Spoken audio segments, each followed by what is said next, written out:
Hello dear friends, this is Devashish and I welcome you all to my channel Statistics Curiosity। तो ये third part है उस video session का जिसमें कि हम सीरीज़ में हम पढ़ा रहे थे सैम्पलिंग क्या होती है। तो पहले पार्ट में हमने सैम्पलिंग क्या हो रही है ये बताया था और फिर हमने सेकंड पार्ट में टाइप्स ऑफ सैम्पलिंग जो आपकी स्क्रीन पर अभी दिख रहे हैं वो हमने शुरू कर दिए थे। तो जो हमने इससे पहले जो टाइप्स ऑफ सैम्पलिंग पढ़ाई थी तो सबसे पहले तो हमने सिंपल रैंडम सैम्पलिंग और स्ट्रेटिफाइड पढ़ा दी थी सेकेंड वीडियो में। अब ये क्लस्टर, टू स्टेज और सिस्टेमेटिक पढ़ानी रहनी थी तो वो हम आज कवर करेंगे। तो जिन लोगों ने मेरी पहली दो वीडियोस नहीं देखी हैं तो वो ज़रूर इससे पहले दो पार्ट ज़रूर देख लें, क्योंकि ये लाइन से समझने में ही, अगर आप लाइन से इनको वीडियोस को देखेंगे तभी इनको आप इंट्रोडक्टरी लेवल पे समझ पाएंगे, अदरवाइज़ आपको ये समझ में नहीं आएगी, दिक्कत होगी आपको। तो पहले से बाकी की दो वीडियोस देखिए, उसके बाद इस वीडियो को कंटिन्यू कीजिएगा। चलिए तो शुरू करते हैं। देखिए, क्लस्टर सैम्पलिंग में अभी डेफिनेशन देखें उससे पहले मैं कुछ चीज़ें बता दूं। देखिए, कई बार क्या होता है, पूरी पॉपुलेशन की जो लिस्ट होती है, मतलब जो नंबर ऑफ़ डिस्टिंक्ट यूनिट्स हैं अलग अलग पूरी पॉपुलेशन में, उसकी पूरी लिस्ट कई बार अवेलेबल नहीं होती। इन जनरल ऐसा होता है, जैसा कि अगर हम अपनी कंट्री में बात करें, मान लीजिए हमें किसी तरीके का कोई सर्वे करना है और हमें हमारे पास हर एक मतलब हर एक इंसान की लिस्ट अवेलेबल नहीं है, हाउस होल्ड्स में कितने लोग हैं, ठीक है, या पुराना डेटा है बहुत ज़्यादा। तो हम क्या करते हैं ऐसी सिचुएशन में कि कंप्लीट पॉपुलेशन को छोटे छोटे पार्ट्स में डिवाइड कर लेते हैं। यहाँ मैं एक चीज़ क्लियर कर दूँ, छोटे छोटे पार्ट में डिवाइड करना वो वाला डिवाइड करना नहीं है जो हमने स्ट्रेटिफाइड सैम्पलिंग में बताया था। वहाँ हेट्रोजीनियस होमोजीनियस का चक्कर था, यहाँ वो चीज़ नहीं है। यहाँ पूरी पॉपुलेशन को, जैसे एग्जांपल के तौर पे देखिए, अगर मैं पूरी एक स्टेट मान लो पॉपुलेशन है और स्टेट को हमने विलेजेस में, स्टेट में जितने विलेजेस हैं उन सभी विलेजेस की एक लिस्ट बना ली। विलेजेस के अंदर जो लोग हैं या कोई कैटल है या कोई भी इंडिविजुअल है जिसकी हमें सैम्पलिंग करनी है, उसकी लिस्ट नहीं है हमारे पास, पर विलेजेस की है। तो विलेजेस काम करेंगे क्लस्टर का, क्योंकि हर एक विलेज छोटा, एक अपने आप में छोटी पॉपुलेशन है, ठीक है।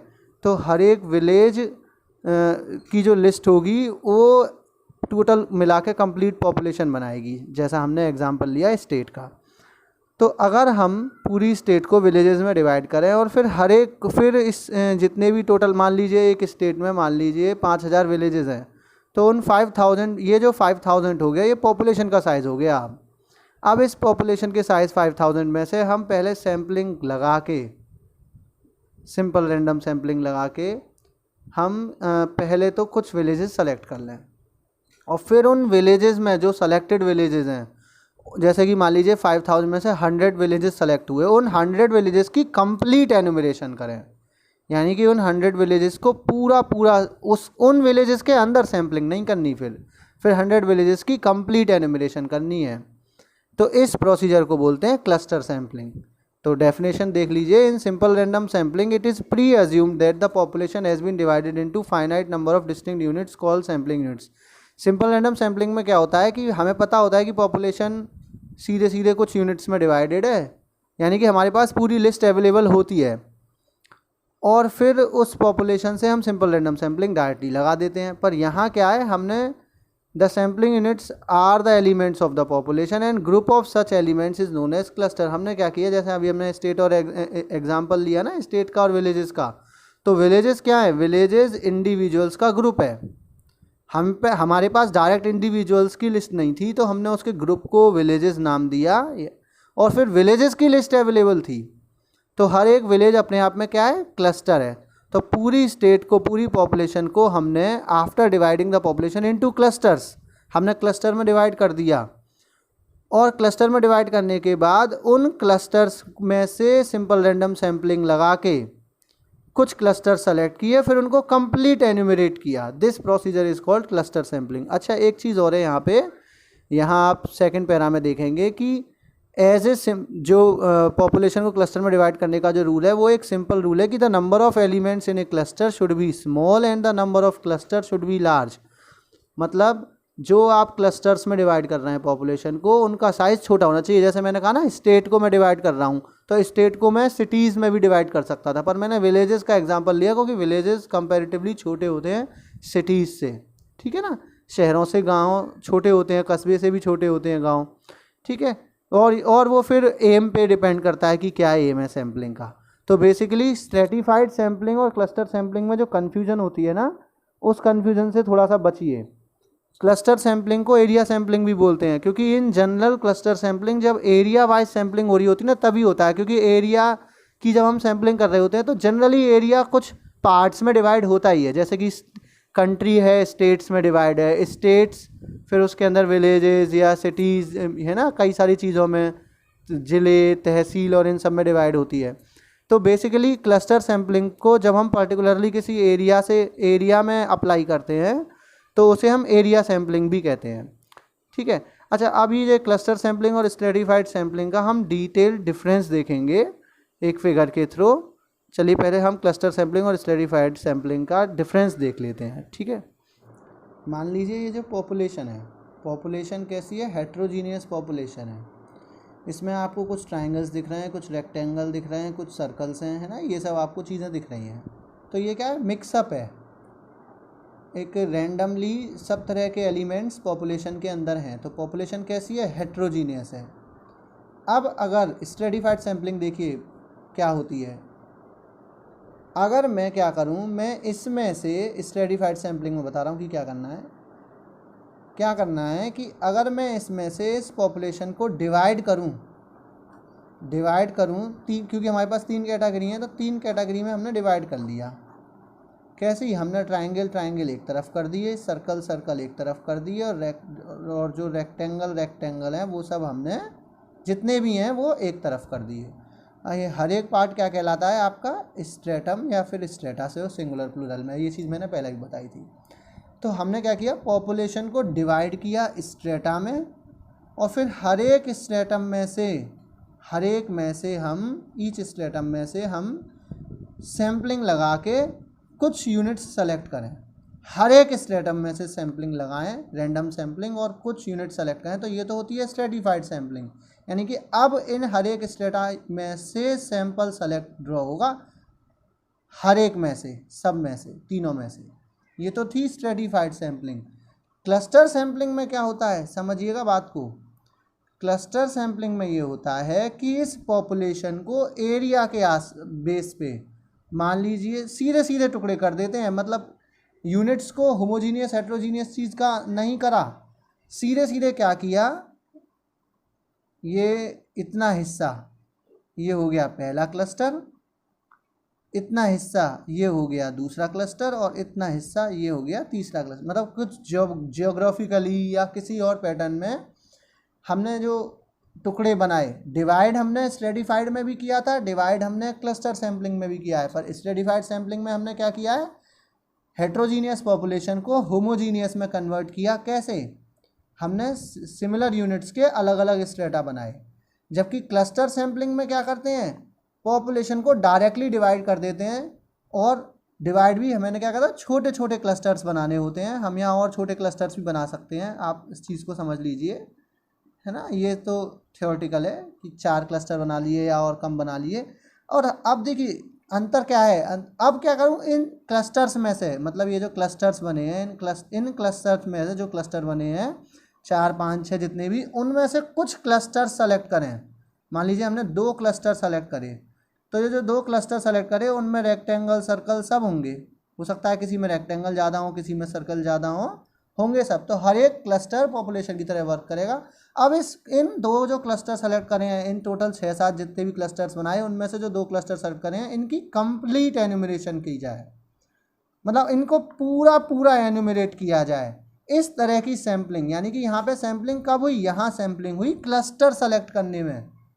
पॉपुलेशन को क्लस्टर में डिवाइड किया, फिर जितने टोटल क्लस्टर्स डिवाइड हुए उनमें से कुछ क्लस्टर्स को सेलेक्ट करने में सैम्पलिंग, रैंडम सैम्पलिंग की। जबकि स्ट्रेटिफाइड में क्या किया, पॉपुलेशन, हेट्रोजीनियस पॉपुलेशन को होमोजीनियस स्ट्रेटम में ब्रेक कर लिया, और फिर हर स्ट्रेटम में से, याद रखिए यहाँ सारे क्लस्टर्स में से नहीं, यहाँ क्लस्टर्स में से कुछ क्लस्टर सेलेक्ट किए हैं रैंडमली, यहाँ हर स्ट्रेटम में से हमने सैम्पलिंग की, हर स्ट्रेटम में से सैंपल ड्रॉ हुए। तो ये अंतर है।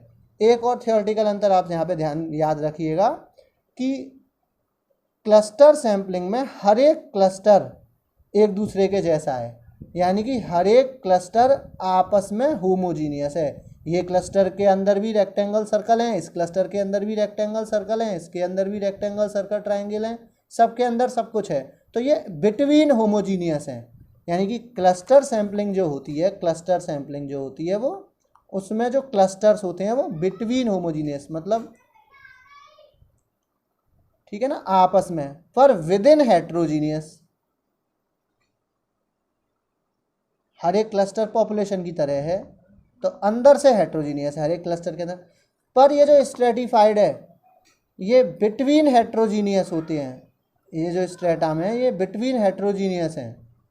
यानी कि जो एक स्ट्रेटा है उसके अंदर रेक्टेंगल है, दूसरे के अंदर सर्कल है, तो ये तो एक दूसरे से तो अलग अलग है ना, तो बिटवीन तो हेट्रोजीनियस है पर विद इन होमोजीनियस है, विद इन होमोजीनियस है, अंदर एक से हैं। ठीक है ना, तो ये अंतर था स्ट्रेटिफाइड और क्लस्टर सैम्पलिंग में। देखिए टू स्टेज सैम्पलिंग में क्या है, क्लस्टर सैम्पलिंग की थोड़ी सी इसमें बात दोबारा करनी होगी तब ये समझ में आएगा। देखिए डेफिनेशन में देखिए, in cluster sampling the clusters were considered as sampling units and all the elements in the selected cluster were completely enumerated. जैसा कि मैंने बताया कि पहले तो पॉपुलेशन को क्लस्टर्स में डिवाइड कर दिया, कई सारे छोटे छोटे क्लस्टर बना दिए और फिर कुछ क्लस्टर्स में से कुछ सेलेक्ट किए क्लस्टर और उन सेलेक्टेड क्लस्टर्स को कंप्लीट एन्यूमरेट किया। तो ये method, this method is economical under certain conditions, मतलब कई बार सस्ता तो पड़ता है कि जैसे हमने स्टेट वाला और विलेजेस वाला एग्जांपल लिया था, तो आपने अगर 5000 विलेजेस हैं पूरी स्टेट में, तो 5000 में से अगर आपने 100 विलेज सेलेक्ट किए और उन 100 विलेज की कंप्लीट एन्यूमरेशन करी, तो 5000 विलेजेस नहीं करने पड़े, 100 ही विलेज करने पड़े पूरे, तो सस्ता तो पड़ा, पर ये कई बार लेस एफिशिएंट होता है, क्योंकि कुछ गांव हो सकते हैं कि जो आपके सेलेक्ट होने में आए हैं उन गाँव की प्रॉपर्टीज़ जो सेलेक्ट होने में नहीं आए, 5000 में से 4900 गांव जो सेलेक्ट होने में नहीं आए विलेजेस, उनकी प्रॉपर्टीज़ अलग हो सकती हैं। तो ये कई बार जो क्लस्टर सैम्पलिंग है ना, कई बार ये ठीक रिज़ल्ट नहीं देती, मतलब एफिशिएंट नहीं रहती कई बार। तो टू स्टेज सैम्पलिंग क्या करती है, टू स्टेज सैम्पलिंग करती है कि देखिए सेकंड पैरा देखिए कि the sampling in which first we select the cluster and then selecting a specified number of elements from each selected cluster. मतलब जितने, जैसे 5000 गांव हैं, हर एक गांव में से, हर एक विलेजेस में से हम कुछ हाउस होल्ड्स को सेलेक्ट करें, ईच सेलेक्टेड क्लस्टर में से हम कुछ यूनिट्स को सेलेक्ट करें, यानी कि 2 बार सैम्पलिंग करनी है यहाँ पे, तो इसीलिए इसका नाम टू स्टेज है। पहले तो सैम्पलिंग करी आपने, क्या करी, in first we select the clusters, पहले तो क्लस्टर सेलेक्ट करे पहली स्टेज में, और फिर specified number of elements from each selected cluster, फिर क्या किया, कुछ एलिमेंट्स हर एक सेलेक्टेड क्लस्टर से किए दूसरी स्टेज में।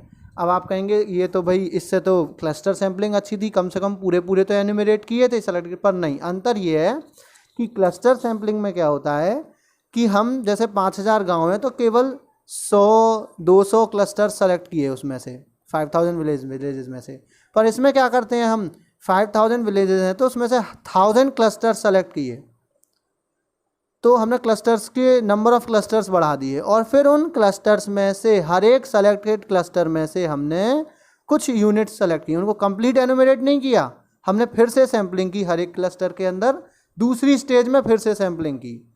तो the cluster that form the unit of sampling at first stage are known as first stage units. मतलब होता क्या है कि पहले तो आपने पॉपुलेशन को क्लस्टर में डिवाइड किया, तो जो पहले तो आपने जैसे 5000 क्लस्टर्स थे, उनमें से जो 1000 क्लस्टर्स आपने सेलेक्ट किए उसमें भी आपने सैम्पलिंग करी, तो वो तो हो गई आपकी फर्स्ट स्टेज सैम्पलिंग, और वो जो क्लस्टर सेलेक्ट हो गया है वो कहलाए फर्स्ट स्टेज यूनिट या प्राइमरी स्टेज यूनिट।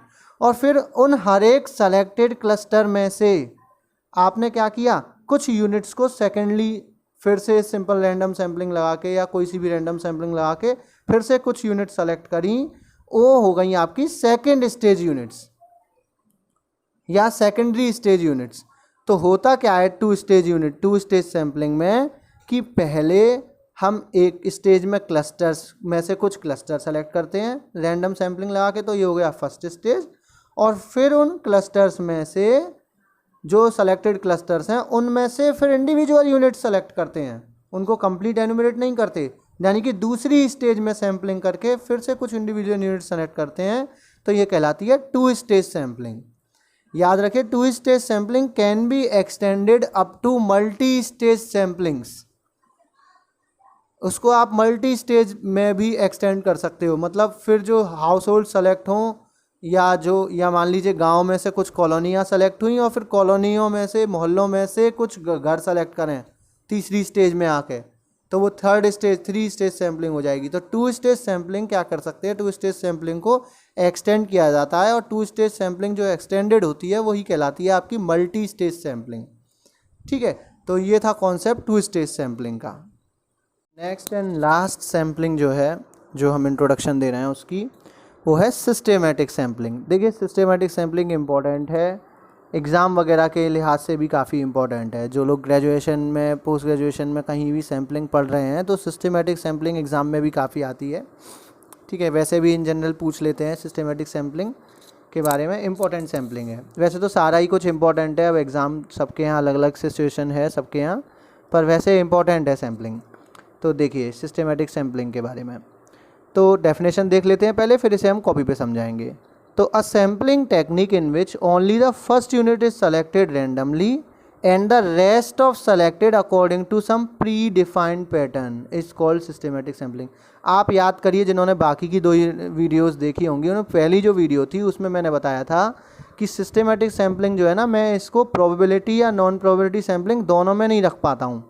वैसे बुक्स में इन जनरल प्रोबेबिलिटी सैम्पलिंग में मानते हैं सिस्टेमेटिक सैम्पलिंग को, पर इसमें क्या है ना, इसमें आप पहली यूनिट तो रैंडमली सेलेक्ट करते हो, उसके बाद की यूनिट प्री डिफाइंड पैटर्न में सेलेक्ट होती हैं।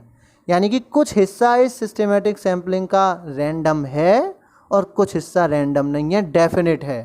यानी कि कुछ हिस्सा प्रोबेबिलिस्टिक है, कुछ हिस्सा नॉन प्रोबेबिलिस्टिक है।